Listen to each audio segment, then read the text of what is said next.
Okay, so you want to get really smart about something, right? Like really quickly. Yeah. And you want to do it like super efficiently. Right. Like maybe you're like prepping for a big talk, right? You got to give a speech, or you're trying to just learn about a whole new field or something. Or maybe you're just fascinated and you want to like cut to the chase, you know? You want the good stuff. Right. Without having to read like, 10 textbooks. Right. And that is exactly what we're here for. Yeah, that's it. We give you like that core knowledge that like really matters. Absolutely. And I think what's so interesting about today is that we're going to be looking at this concept of greatness. Yeah. And what you shared with me is really cool because you've got these two really different angles on it, right? Yeah. You got the spiritual understanding and you've got the more like secular, how to be a high performer type of stuff. Yes, exactly. And we've got a really fascinating mix of sources. It's not just like one book, Right. We've got like online discussions about what it means to be great in Islam. And then we've got like, articles that are like how to be the GOT, the greatest of all time. Yeah. And like build the habits of a high achiever. Right. So it's a really interesting collection. And I think that variety is what's really exciting. Yeah. Because it gives us so much to dig into. Yeah. So what we're going to do today is really synthesize those and try to pull out what's most valuable. Right. So how do you actually strive for greatness? Yeah. Yeah, and so to kick things off, Yeah. let's start with that Islamic understanding. Okay. So when you were looking at the sources, what did you see? Like, how do you define greatness from an Islamic perspective? Well, the first thing that really jumps out at you is that, in Islam, greatness is measured so differently to how a lot of the secular world thinks about it, right? Right. So it's not about money. No. It's not about fame. It's not about any of that. Right. It really comes down to these internal qualities. Yeah. So piety, which is often referred to as taqwa. And then sincerity. Uh-huh. How sincere are you in your actions? Yeah. And then to what degree are you actually adhering to the commands of Allah Okay. as they're laid out in the Quran? Right. So it's a completely different framework. It is. It really is. And actually, there's a really powerful verse, it's mentioned in the sources, Surah Al-Hujurat 49.13. Okay. And it says, indeed, the most noble of you in the sight of Allah is the most righteous of you. Wow. So it really reframes the whole conversation. It really does. And, it's so interesting, too, because, just as you were describing that, Yeah. like the sources talk about these different levels of faith in Islam. Right. Can you talk about that a little bit? Yeah, absolutely. So think about it, like you're kind of going deeper, right? Okay. So you start with this foundation, which is Islam. Okay. And this is all about submission to Allah. Right. Okay. And this is where you have like the 5 pillars that everyone always talks about. Right. The declaration of faith, the 5 daily prayers, giving to charity, fasting during Ramadan, and then the pilgrimage. Yeah. If you're able to go. Right. So those are like the foundational things. That's like the entry point. That's the bedrock. Okay. But then it goes deeper. Right. Okay. So then you have Iman, Okay. which means belief or faith, right? So Okay. this is not just the outer actions, but it's really that deep inner conviction that you have. Yeah. It's about believing in Allah, His angels, the books He revealed. Okay. Like the Quran, Yeah. His messenger. Including the Prophet Muhammad, peace be upon him. Right, exactly. And oftentimes you'll see it written as PBUH, Okay. and then the Day of Judgment, and this idea of divine decree. Okay.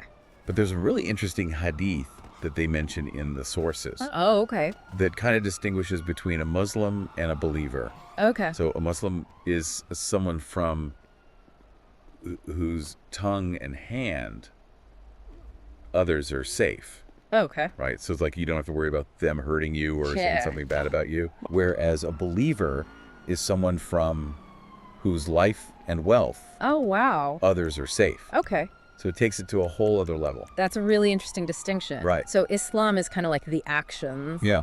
And then Iman is like that real inner belief. That drives those actions. Driving right? those actions, yeah. Exactly. Okay, and then there's a third level, right? That's right. And this is the highest level. And it's called Ihsan. Isan. Oh, yeah. And this is often translated as spiritual excellence or sometimes even moral beauty. Wow. Right? Right. And the Prophet PBUH defined it so beautifully. Okay. He said, to worship Allah as if you see Him, and even if you cannot see Him, you know that He sees you. Wow. So it's this idea of having this awareness of God Yeah. in everything that you do, and that's Uh. informing your intentions and your actions. Oh. And even in the Quran, right, Surah Fussilat 41.33, it talks about the people who strive for this. Okay. And it says, they're the ones who call others to Allah and do righteousness and say, Indeed, I am of the Muslim. So that's the Muslim, Okay. the one who's attaining this level of ihsan. So Isasan is this place where you're really conscious. Yes. And your awareness of the divine is in every single thing that you do. Exactly. Okay, so the sources also touch on, like the Quranic understanding of this idea of excellence. Right. So what did you find there? Like, what were the key things? So what's fascinating is that Islamic scholars like Ibn Rajab considered ihsan to actually encompass all the good characteristics in Islam, Wow. right? So it's not just about your rituals. Yeah. It's really this holistic approach. Okay. And it includes things like, sincerely submitting to Allah's will, having genuine faith, Right. showing mercy and compassion, Yeah. acting with righteousness, and maintaining piety Okay. in all circumstances. Okay. So it's this idea of not just excellence in how you worship, but also in the quality of your character Right. and how you interact with the world. Right. It's like a complete transformation. Exactly. Okay, so when we talk about this Islamic excellence, Yep. obviously the Prophet Muhammad, peace be upon him, is central to this. Absolutely. So how do the sources kind of illustrate his role in understanding all of this? Yeah, well, in Islam, the Prophet Muhammad, PBUH, Okay. is seen as the ultimate model of spiritual excellence. Okay. He's considered the final prophet. Okay. He brought the complete and final revelation, which is the Quran, Right. and his whole life, right? His sayings, his actions, his character, Right. all of that, which is known as the Sunnah, Okay. provides a blueprint for how Muslims should live. Okay. And so, if you're looking to live a righteous life, Uh-huh. then you want to follow his example in all areas, right? So it's not just like how he prayed, Yeah. but also like how he interacted with his family and community. Right. And that's considered essential for anyone that's trying to achieve this Islamic greatness. So it's not just like, the letter of the law, Right. but it's also like how you're living your life Exactly. It's the spirit of it. and your character. Yeah. Exactly. Okay, so let's say I'm listening and I'm like, okay, I want this spiritual greatness in my own life. Right. What do I do? Well, there are a bunch of different pathways that the sources talk about. Okay. And it starts with, perfecting the obligatory acts of worship. Okay. So you want to make sure that you're doing your 5 daily prayers and that you're doing them with presence, Right. that you're ensuring that your livelihood is coming from halal sources Okay. and fulfilling all your other obligations. So like the basics, right? Yeah, the basics. And actually, they even gave an example Oh. of like a personal devotional routine. Okay. So, after every prayer, reciting things like Subhanallah, Alhamdulillah, Allahu Akbar, Okay. seeking forgiveness, Astaghfirullah, Right. sending blessings upon the Prophet, which is Darood. Right. So these are the kind of things that can really, Yeah. build up that spiritual foundation. So it sounds like consistency is really important. Absolutely. Okay. So besides that, getting those fundamentals, what are some of the other steps that I could take? Yeah, well, the next one is seeking knowledge. Okay. And this is so important Yeah. because it's not enough to just be doing the actions. Right. You have to understand why you're doing them. Okay. What's the wisdom behind them? What are the teachings? Yeah. So this involves, reading religious texts, Okay. listening to knowledgeable scholars, Yeah. and just being in this constant state of learning about your faith. Okay, so it's not just, doing the things, but understanding Right. why. Exactly. Okay, what else? Okay, so then you have character development, Okay. which is often called a clock. Okay. And this is really about cultivating all the virtues. Right. So you're talking about honesty, humility, patience, forgiveness. Okay. And then you're also actively trying to, treat others with kindness. Yeah. Avoid gossip and backbiting. Yeah. And be forgiving. Right. When people make mistakes. And it's so interesting because the Prophet PBUH, Yeah. he actually said that he was sent to perfect good character. Wow. So it's a huge part of it. It's a huge part of it. Okay, so it's like the internal stuff as well as Yeah. the outer actions. Exactly. Okay, so what about our relationships with others? Yeah. And the wider community. Right. Well, they talk about spiritual companionship. Okay. And this is this idea of who are you surrounding yourself with? Right. Choose your friends wisely. Choose your friends wisely, right? Because they can either lift you up Yeah. or they can bring you down. Right. So you want to choose friends who encourage you in your faith, Okay. and then community engagement and service. Yeah. This is a big one Yeah. because it's not just about you. Right. It's about helping those in need, Right. volunteering your time, Yeah. contributing to the well-being of your community. Okay. And all of that is actually considered a form of worship. Right. And then finally, just developing that deep personal connection with Allah Okay. through prayer and reflection and supplication, Okay. which is also known as dua. Okay. So it's really like, talking to him, Yeah. expressing your vulnerability, Yeah. and asking for his guidance Right. in all areas of your life. Yeah, it sounds like such a beautiful and well-rounded picture. Yeah. Of like how to actually, be great Right. spiritually. It is. It really is. Okay, so the sources also talk about some common misunderstandings about this concept. Yeah. So what are some of those things that you think our listeners should know about? Yeah. So one of the big ones is this idea that Yeah. greatness in Islam equals success, Right, money. right? Yeah. So you've got a big house, you've got a fancy car, you're successful in business, Right, like you've made it. you've made it right. Yeah. But as we've seen, the Quran is very clear Yeah. that it's about righteousness, Right. not about your worldly achievements. Okay, so that's one. That's a big one. Another one is this idea that to achieve this, you need to engage in extreme practices. Like you have to be super strict and Yeah. really, really rigorous. Yeah. And Islam actually emphasizes balance and moderation Okay. in all things. So it's not about going to the extreme. Right. And the Prophet PBUH, Yeah. he actually cautioned against extremism in religious practice. Okay, so it's about keeping that balance. Exactly. And another misconception is that this is only for a select few. Right. You have to be super special to achieve this. Yeah. Like you have to be chosen or something. Right. But actually, it's accessible to every single Muslim Okay. through sincere intention and cultivating good character. And that's really nice, because Great. it makes it feel like, okay, anybody can Yeah. strive for this. Absolutely. And the Prophet PBUH said, the best among the believers are those with the best manners. That's beautiful. Right. Yeah. So it's really about, how you're treating other people. Okay, so that's really helpful. Yeah. Any other big misconceptions? Yeah, there are a few more. So sometimes people misunderstand Sufism, Okay. which is like this mystical dimension of Islam, Okay. and it focuses on inner purification and spiritual experience. Okay. And so people think, oh, that's the only way to do it. Right. But it's just one path. Okay. It's not the only path. Okay. And then this idea of Ihsan, Yeah.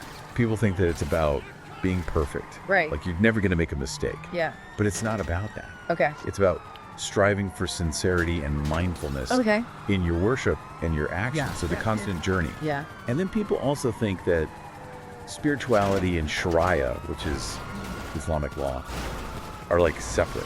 Okay. But actually they're complementary Okay. and they work together to guide a Muslim's life. Yeah. Famously, Imam Malik, he said, whoever practices Sufism without Sharia is a heretic. And whoever practices Sharia without Sufism is a dry worshiper. Only he who combines both of them has attained the truth. Wow. That's a really powerful statement. It is, right? Yeah. And then also this idea that, Yeah. to be spiritually great, you have to isolate yourself. Right. Go off and be a hermit. Right. But actually, Islam encourages you to engage with society Okay. and to strive to benefit others. Right. So it's not about just, going off on your own. Okay. And then a really important one Yeah. is that there are absolutely no gender-based limitations on achieving this. Okay. So men and women are equal Yeah. in the sight of Allah. Yeah. And they're rewarded equally Right. for their good deeds. Right. And there are so many examples Yeah. of great Muslim women throughout history. Right. Like Khadija and Aisha. Yeah, absolutely. And then finally, it's important to remember that spiritual growth is a process. Yeah.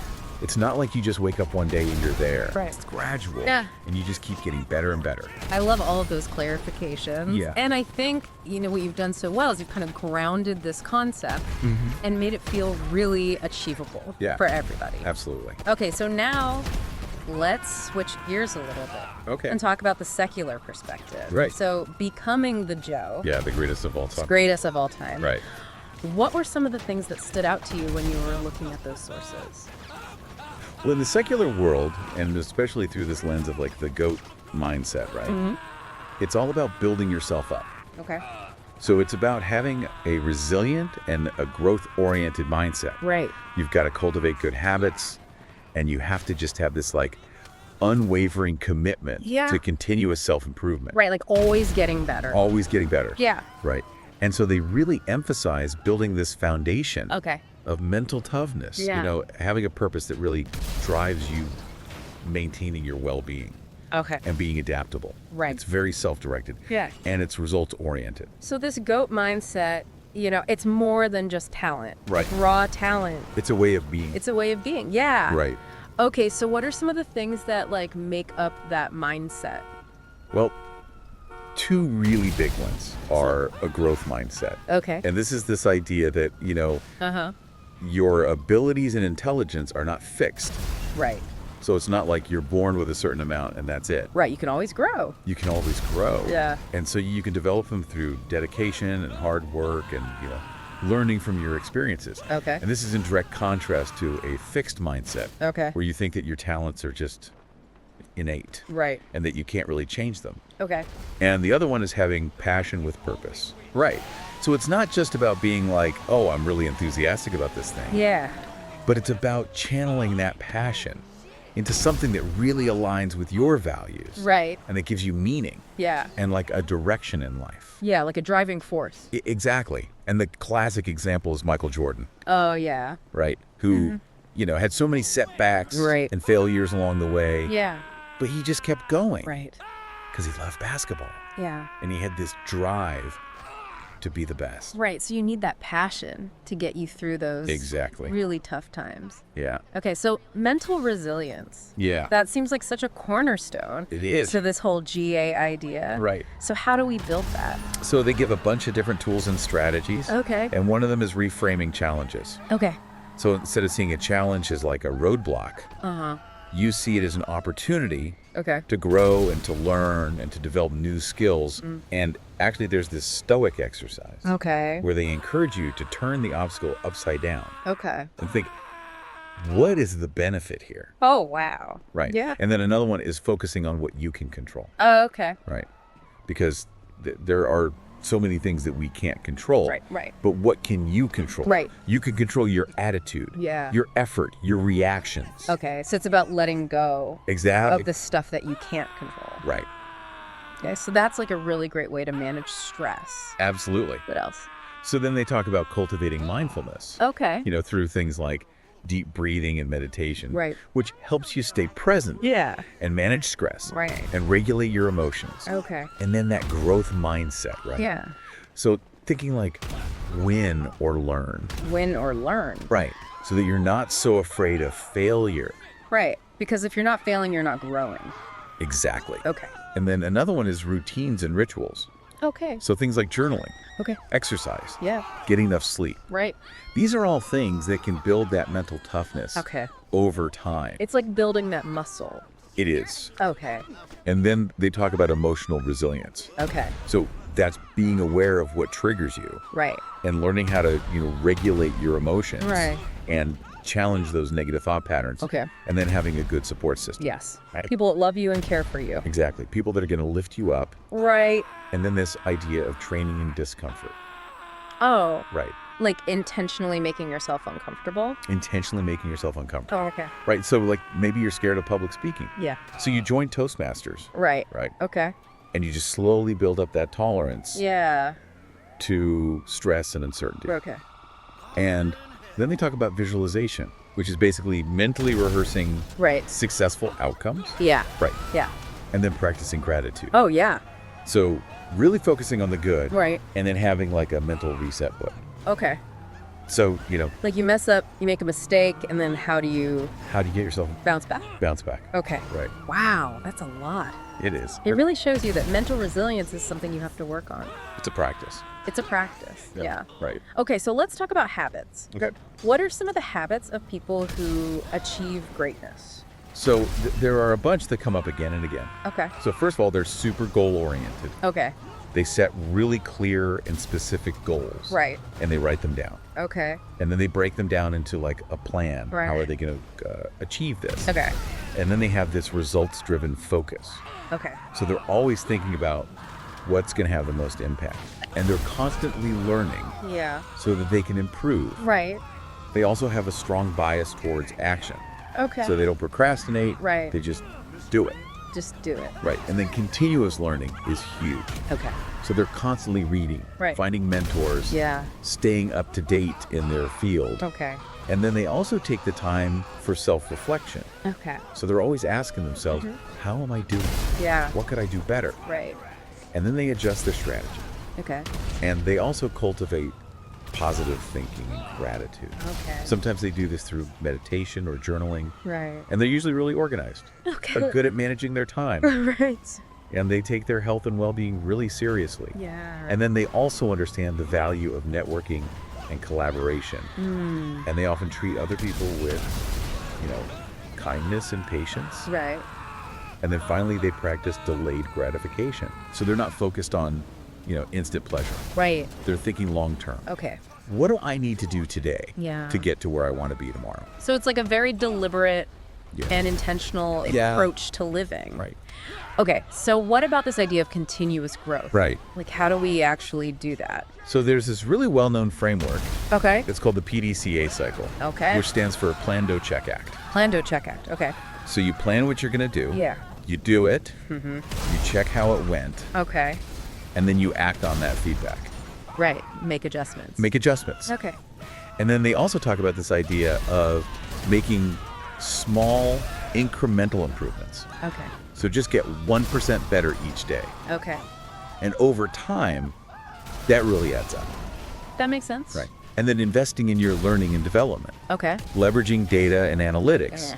setting SMART goals, Yeah. which are specific, measurable, achievable, relevant, and time-bound. Right. And then consciously building your capacity. Okay. So that's like getting better at time management, Yeah. increasing your resilience. Right, yeah. And it's also about figuring out what's already working. Yeah. And doing more of that. Right. And then actively seeking feedback. Yeah. And being open to it. Right. And then constantly developing your emotional intelligence. Okay, so it's like you're always kind of assessing and Yeah. growing and Insane. getting better. Right. Okay, so something that's been really interesting Yeah. is that this theme of values, Right. it keeps coming up, It does. both in the Islamic perspective and now in this secular idea of greatness. Right. So how do the secular sources talk about aligning your goals with your values? Well, they say that if you align your pursuits with your values, Right. Okay. then you're going to be more motivated. Go. You're going to have a stronger sense. People keep asking me how I became the GOAT. Easy. I just started yelling "Bah" every time I succeeded at something. Eventually, people got confused and just accepted it. Alright, legends, that's a wrap on today's episode. Remember, the road to becoming the GOAT isn't about perfection. It's about persistence, passion, and maybe a little bit of delusional confidence. So go out there, chase greatness, and don't forget to bring your metaphorical horns. This is Anur Meow signing off until next time. Stay ambitious, stay a little weird, and stay goated. Bah. Bah. Bah. Clippity clop, clippity clop. Bonk. I am the goat. Literally. Bah. Angry goat noise. May, huh? Mountain time. Scree, climb, scramble, splat. Mlem, mlem, mlem, chewing socks again. Majestic leap. Whip, whip. Way. Goat parkour. Thump, thump, wall jump, scree. Sudden sneeze. Bahoo! Evil goat laugh. Bahahaha. Zooms by. Zoom. Mehro. Snack time. Crunch. Munch, mlem, mlem, burp. Rock and roll goat. Air guitar noises. Scrang, scree, doodle, bleat. Excuse. Misa, do you have a moment to talk about grass? Goat gossip. Whispers. Bah, did you hear? Sheila head-butted a llama, tippy-tappy goat hoofs. Tick-tack, tick-tack. Tango. Bar rap battle begins. Yo, I'm the goat. No cap, no fleece. Just bleat on beat. Sudden thunder. Kaboom. Panicked goat noises. Mesha goat. ASMR. Gentle chewing. Mlem. Ba. Nibble. Sniff. And finally, the prophecy is fulfilled. All hail the almighty goat. Heavenly choir bleats. Ba.